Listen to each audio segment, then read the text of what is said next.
Selamat sore para pemirsa TVRI Kalimantan Barat dimanapun Anda berada. Jumpa lagi dengan saya Yesika Cukarestu di acara Mimbar Konghucu yang disiarkan langsung dari studio TVRI Kalimantan Barat. Dengan tema pendidikan, belajar dan mengajar dari sudut pandang agama Konghucu. Untuk mengetahui lebih jelas lagi tentang pendidikan, belajar dan mengajar ini, mari kita tanyakan langsung kepada narasumber kita, Bapak Suryanto BSCSH yang telah hadir di tengah-tengah kita.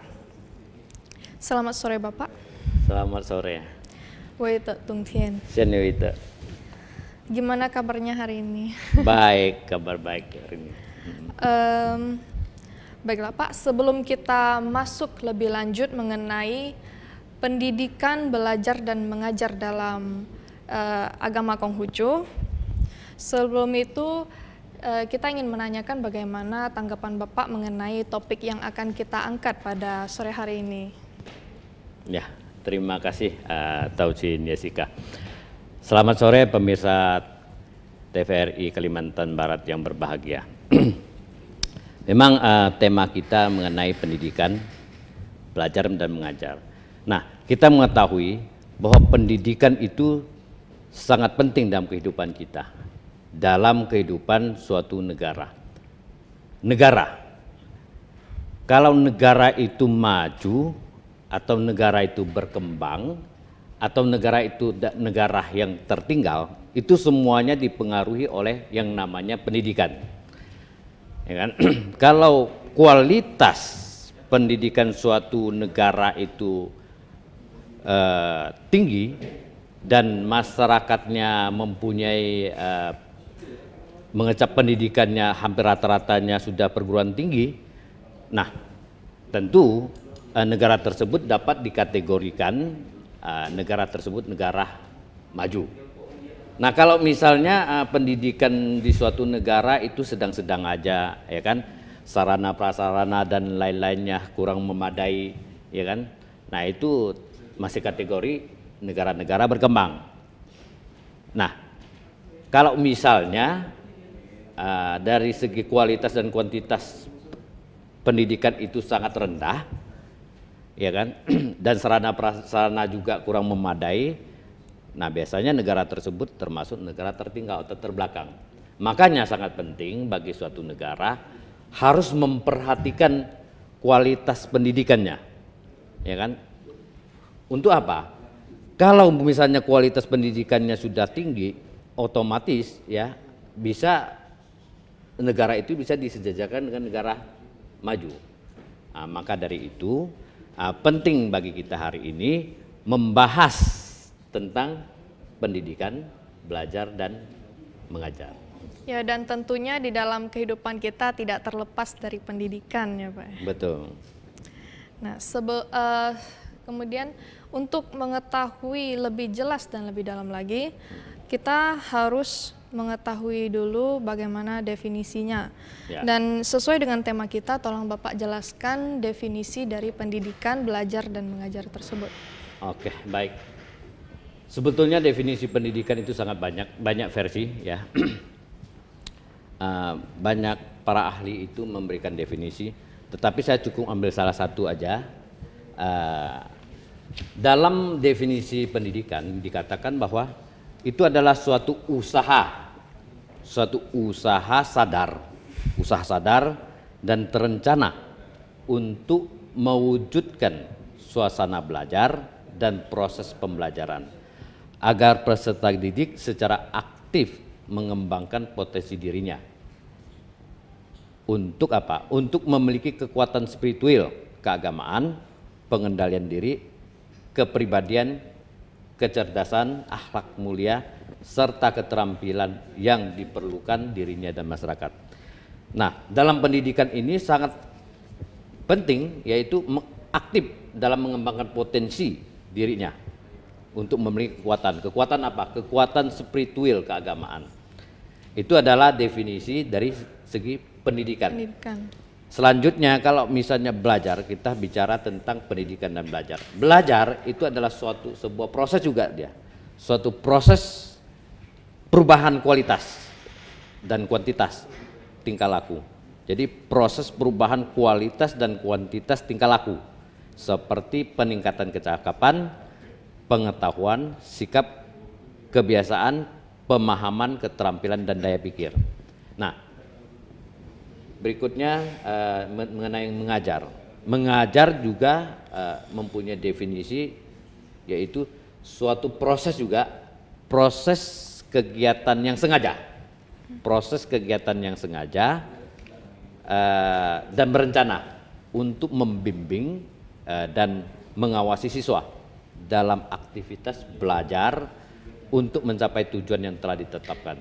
Makanya ketiga aspek ini kita harus definisikan dulu, baru kita mengetahui sebetulnya apa itu pendidikan, apa itu belajar, dan apa itu mengajar. Begitu. Dan tentunya pendidikan, belajar, dan mengajar ini menjadi satu kesatuan yang tidak dapat dipisah. Betul. Nah, jika kita tinjau dari sudut pandang agama Konghucu, apakah pendidikan itu harus diperoleh dari pendidikan formal? Nah, sebetulnya pendidikan ada dua macam, satu pendidikan formal, satu pendidikan non formal. Pendidikan formal yaitu pendidikan yang bisa didapatkan di bangku sekolah dari tingkat TK sampai perguruan tinggi. Nah, pendidikan non formal itu banyak sekali, termasuk kursus-kursus. Tetapi dalam berbagai dalam kehidupan ini berbagai aspek bisa menjadikan suatu pendidikan, termasuk kita mempelajari kitab-kitab, ya, kitab-kitab suci itu juga suatu pendidikan, ya kan? Di rumah dari orang tua mengajar anak, ya, itu juga pendidikan, ya kan? Iya. Jadi pendidikan itu sebenarnya artinya sangat luas, bukan sekedar pendidikan formal aja. Nah, cuma kalau kita misalnya dari kecil hingga kita dewasa, itu memang yang kita harus jalani itu pendidikan formal. Nah, sedangkan pendidikan non formal itu sampai kita akhir hayat. Jadi belajar dari kita lahir sampai meninggal. Ketika kita lahir, belajar menangis, ya kan? Belajar minta minum dari orang tua, ya kan? Belajar terus sampailah kita tua, dan tua juga belajar sampai akhir hayat. Begitu. Jadi nggak ada batas. Kita belajar kan terus menerus, tiada Betul. batas.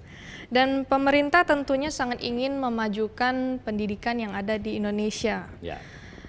Nah, menurut sepengetahuan Bapak, sampai sejauh mana peran pemerintah di dalam memajukan pendidikan tersebut?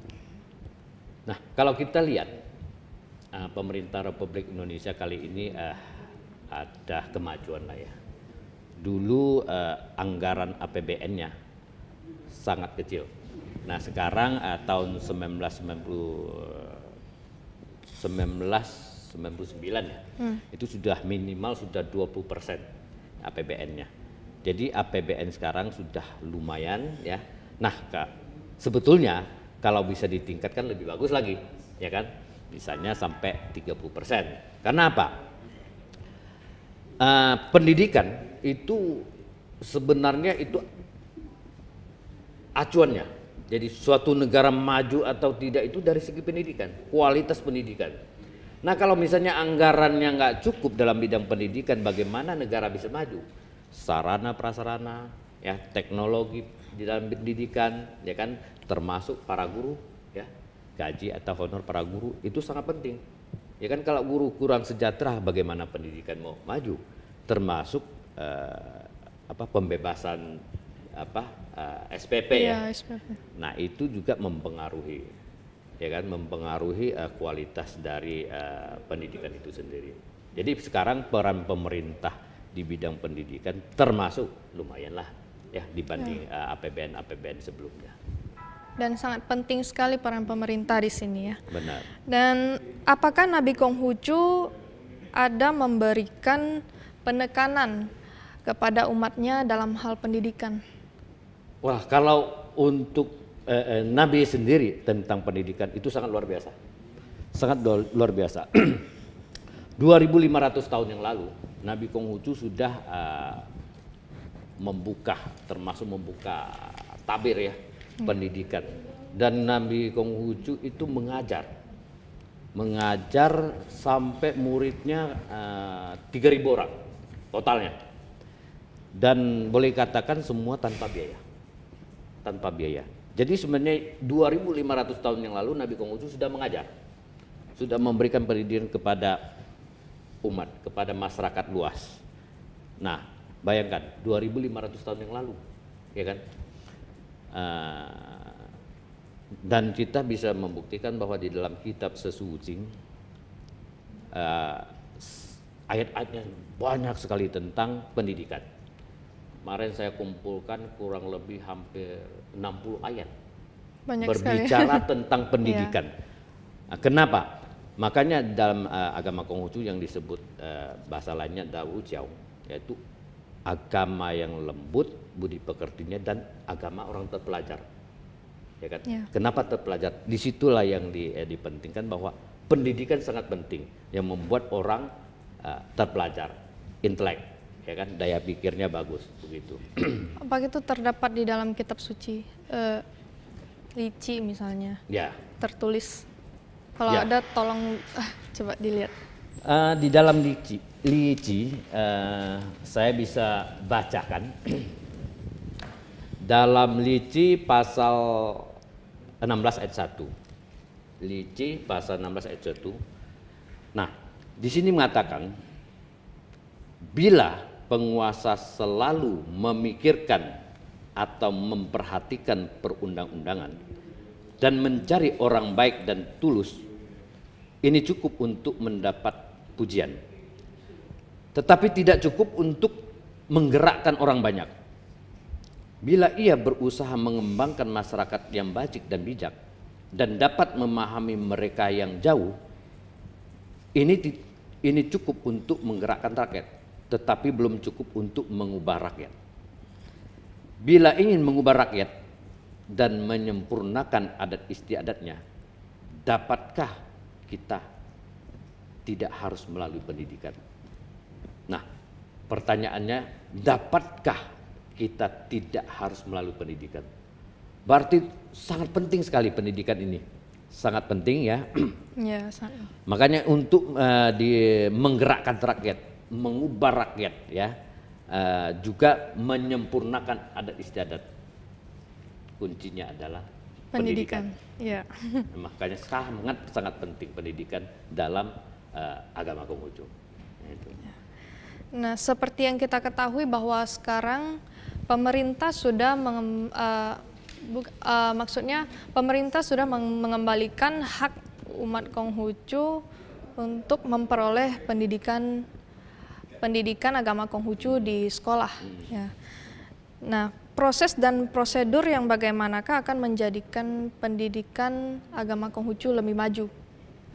Dalam kitab Lici juga, diberikan petunjuk tentang proses dan prosedur dalam hal pendidikan. Saya di sini ada lihat proses ya, proses.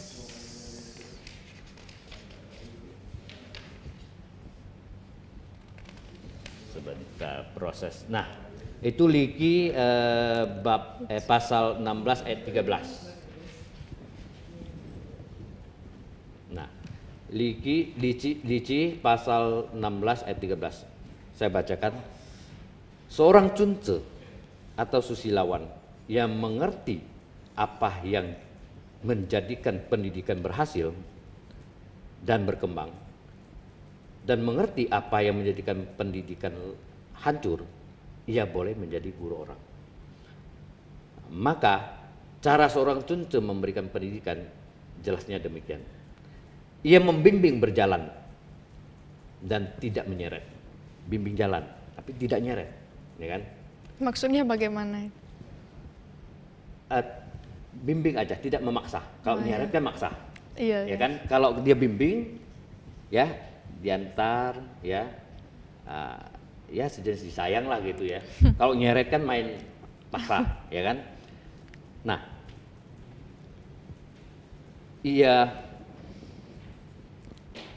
ia membimbing berjalan dan tidak menyeret. Ia menguatkan dan tidak menjerahkan, ya kan? Menguatkan dan tidak menjerahkan. Ia membuka jalan tetapi tidak menuntun sampai akhir pencapaian. Ia buka jalan aja, tapi nggak nuntun, ya kan? Ya. Membimbing berjalan, tidak menyeret, menumbuhkan keharmonisan, menguatkan dan tidak menjerahkan, itu memberi kemudahan. Dan membukakan jalan tetapi tidak menuntun sampai akhir pencapaian, menjadikan orang berpikir, ya kan? Menimbulkan keharmonisan, memberikan kemudahan dan menjadikan orang berpikir, itulah jelasnya pendidikan yang baik. Jadi sebetulnya tidak ada unsur paksa, ya, unsur membimbing aja. Jadi inilah memudahkan orang untuk menerima suatu pelajaran, ya kan? Ya. Nah sebenarnya itu yang penting. Baik, tadi kan kita membahas tentang pendidikan yang baik dan sukses ya. Nah, di samping itu tentunya ada pendidikan yang gagal. Nah, apa yang menyebabkan hal itu terjadi? Itu juga ada di dalam Liki. Jadi hampir semuanya ada. Saya lihat dulu pasal berapa. Ini pasal 16 ayat 12. Nah, yang pertama disebut puseng. Apa itu puseng? Setelah permasalahan timbul, ya kan, baru diadakan larangan, ya kan, akan mendatangkan perlawanan. Itu akan menyebabkan ketidakberhasilan. Nah, setelah permasalahan timbul baru diadakan larangan. Sebetulnya seharusnya, ya kan, antisipasi dulu masalah. Jangan sampai timbul. Kalau timbul berarti bisa mengakibatkan ketidakberhasilan. Iya. Maka disebut puseng. Yang kedua adalah nanseng. Artinya apa? Setelah lewat waktu baru memberi pelajaran. Ya kan? Setelah lewat waktu baru memberi pelajaran, akan menyebabkan payah, pahit dan mengalami kesulitan untuk berhasil sempurna. Nah, setelah lewat waktu baru beri pelajaran, berarti terlambat. Ya kan? Udah nggak bisa nggak bagus lagi. Juga, ya kan? Iya. Yang ketiga adalah pusiu. Pusiu itu apa? Tidak terbina. Nah, di sini dijelaskan memberikan pelajaran yang lepas, tak jelas dan tidak sesuai akan mengakibatkan kerusakan dan kekacauan sehingga tidak terbina. Memberikan pelajaran yang lepas dan tidak jelas. Misalnya guru sekarang memberikan pelajaran katakanlah biologi. Ya, berikan pelajaran biologi. Tapi yang dijelaskannya yang lain-lain. Nggak jelas. Nah, seharusnya mata pelajaran atau mata kuliah ini yang diberikan fokus pada mata pelajaran atau mata kuliah yang bersangkutan. Nah, makanya kalau tidak sesuai itu berarti pusiu, tidak terbina. Iya. Selanjutnya, kuawen, ya kan? Kuawen itu apa? Belajar sendirian, ya kan? Dan tanpa sahabat, menyebabkan orang merasa sebatang kara dan tidak berkembang karena kekurangan informasi, ya kan? Kekurangan informasi, kuawen. Nah, makanya kita namanya ada belajar kelompok, ya kan? Kalau belajar sendiri, saling bertukar pendapat ya. Iya betul. Kalau belajar sendiri, ya cepat ngantuk lah, ya kan? Iya. Nggak dapat informasi dari sesama teman. Kalau belajar kelompok, saling memberikan saling mengisi, ya kan? Saling memberikan informasi. Nah itu penting. Makanya sekarang ada belajar kelompok bagus sekali, ya kan? Iya. Tapi yang harusnya benar, jangan kumpul-kumpul, ya cuma senang-senang, hura-hura aja. Ngobrol. Betul nggak? Yeah. Nah, berikutnya, nise. Apa itu nise? Nise itu melawan guru. Melawan guru. Nah, artinya berkawan dalam berhura-hura menjadikan orang melawan guru. Ya kan? Nah, berkumpul sesama teman, terus hura-hura. Nah, tabiat ini, ya kan, yang jelek, kumpul-kumpul jelek. Nah, akhirnya timbullah suatu sikap untuk melawan guru. Itu tidak baik, tidak baik. Yang terakhir adalah feisue. Feisue itu apa? Ya, menghancurkan pelajaran. Nah, artinya adalah berkawan dalam bermaksiat dan menghancurkan pelajaran. Termasuk seperti yang tadi, kumpul-kumpul, hura-hura, ya kan? Nah, akhirnya menghancurkan pelajaran. Tidak ada yang dibelajar. Tidak bagus. Nah, ini 5 ini yang dikatakan yang membuat gagalnya suatu proses belajar mengajar. Nah, sebagai pendidik atau guru ini perlu diperhatikan agar apa? Agar kualitas pendidikan di negara kita di Indonesia itu bagus. Dan sangat bagus sekali kalau misalnya ya dalam dari segi yang paling tinggi lah itu Menteri Pendidikan perlu ya kan mengambil LICI atau SESU sebagai acuan untuk menyusun program atau strategi pendidikan di Indonesia. Ini nanti kita melalui Matakin ya akan mengusulkan hal itu. Nanti saya akan bacakan banyak ayat dalam SESU dalam bidang pendidikan.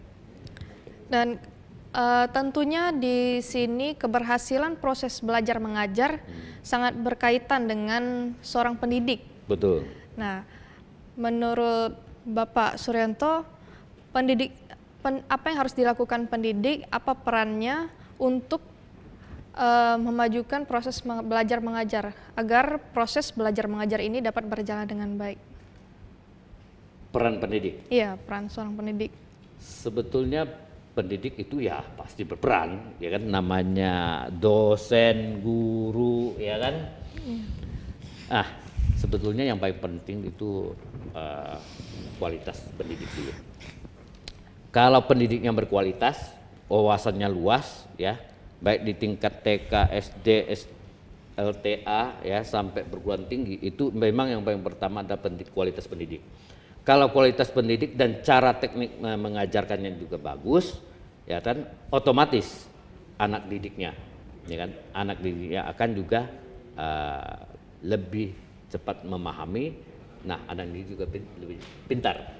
Kalau misalnya kualitas pendidiknya itu tanda tanya, apalagi yang hasil atau outputnya itu juga tanda tanya, ya kan? Makanya kenapa sekarang guru-guru ada penyelesaian harus S1, itu sangat bagus. Kalau guru-gurunya berkualitas, otomatis, ya kan, murid juga berkualitas, ya kan. Terkecuali muridnya sendiri yang kreatif, hobi baca, ya kan, mungkin seperti kami dulu, ya kan, waktu di SLTA, disiplin sehari 3 jam, baca sehari 3 jam, disiplin. Supaya apa? Kita ini haus dengan ilmu pengetahuan, haus dengan pendidikan. Ya walaupun orang tua ekonominya pas-pasan, kita harus mengejar sampai setinggi mungkin. Karena apa? Kita tahu bahwa pendidikan itu mempengaruhi kesejahteraan manusia, kesejahteraan diri kita, keluarga kita, ya kan? Dan pendidikan itu juga akan berpengaruh terhadap kemajuan negara. Kalau misalnya semua yang ada di Indonesia semua tingkatannya katakanlah 90% semuanya perguruan tinggi, formalnya perguruan tinggi semuanya, ya otomatis akan maju negara ini. Ya, terima kasih atas penjelasannya. Pemirsa, tidak terasa kita sudah sampai di penghujung acara Mimbar Konghucu, dan semoga apa yang telah disampaikan oleh Bapak Suryanto pada sore hari ini dapat memberikan manfaat untuk kita semua di kehidupan sehari-hari. Nah, sebelum mengundur diri, saya beserta kerabat kerja TVRI Kalbar mengucapkan terima kasih atas perhatian dan kebersamaannya. Sampai jumpa lagi di Mimbar Konghucu yang berikutnya.